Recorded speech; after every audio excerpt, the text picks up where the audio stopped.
আসসালামু আলাইকুম রাহমাতুল্লাহি ওয়া বারাকাতুহু।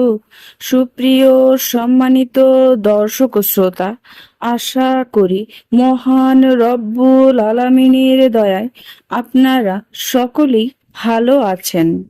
সুপ্রিয় সম্মানিত দর্শক ও শ্রোতা, আজকে হজরত ফাতেমা রাদিয়াল্লাহু তাআলা আনহা থেকে একটি ঘটনা বর্ণনা করব। ঘটনার শিরোনাম হলো হাত কেটে দিতাম। সুপ্রিয় সম্মানিত দর্শক ও শ্রোতা, আপনাদের নিকট অনুরোধ থাকবে ঘটনাটি শেষ পর্যন্ত শোনার। মক্কা বিজয়ের সময় ফাতেমা নামে একজন মহিলা চুরি করে ধরা খেল। রাসূল সাল্লাল্লাহু আলাইহি ওয়াসাল্লাম শরীয়তের হুকুম অনুযায়ী তার হাত কাটার নির্দেশ দিলেন।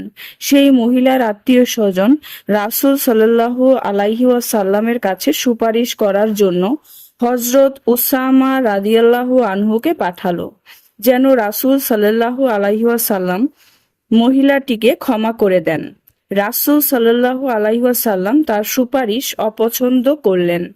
রাসূল সাল্লাল্লাহু আলাইহি ওয়াসাল্লাম তাকে বলেন, তুমি কি আমাকে আল্লাহর হুকুম পালন থেকে দূরে রাখতে চাও? রাসূল সাল্লাল্লাহু আলাইহি ওয়াসাল্লামের মুখে এই কথা শুনে হযরত উসামা ইবনে জায়েদ রাদিয়াল্লাহু আনহু কাঁপতে শুরু করেন। তিনি বলেন, হে আল্লাহর রাসূল, আমার পিতামাতা আপনার উপর কুরবান হোক। আমি মাগফিরাতের দোয়া চাই। আপনি আমার জন্য মাগফিরাতের দোয়া করুন।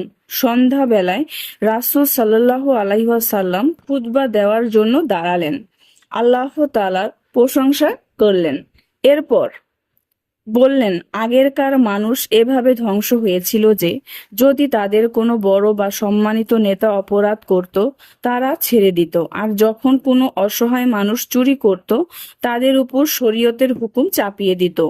ওই আল্লাহর কসম যার হাতে রয়েছে আমার প্রাণ, যদি আজ ফাতেমা বিনতে মুহাম্মদ চুরি করত তাহলেও আমি তার হাত কেটে দিতাম। এরপর সেই মহিলার উপর শরীয়তের বিধান বাস্তবায়ন করা হলো।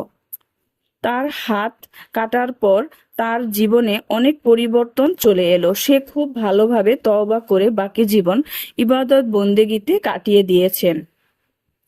উল্লেখিত ঘটনা দ্বারা আমরা বুঝতে পারি হযরত ফাতেমা রাদিয়াল্লাহু আনহা ছিলেন রাসূল সাল্লাল্লাহু আলাইহি ওয়াসাল্লামের খুব প্রিয়।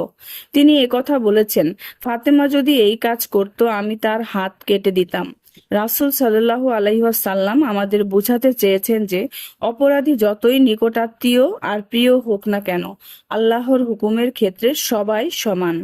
সুপ্রিয় সম্মানিত দর্শক ও শ্রোতা, আজকের ঘটনাটি এই পর্যন্তই। ঘটনাটি যদি ভালো লেগে থাকে অবশ্যই চ্যানেলটি সাবস্ক্রাইব করবেন, লাইক করবেন, কমেন্ট করবেন এবং বেশি বেশি শেয়ার করে দিবেন। সবাই ভালো থাকবেন। আল্লাহ হাফেজ।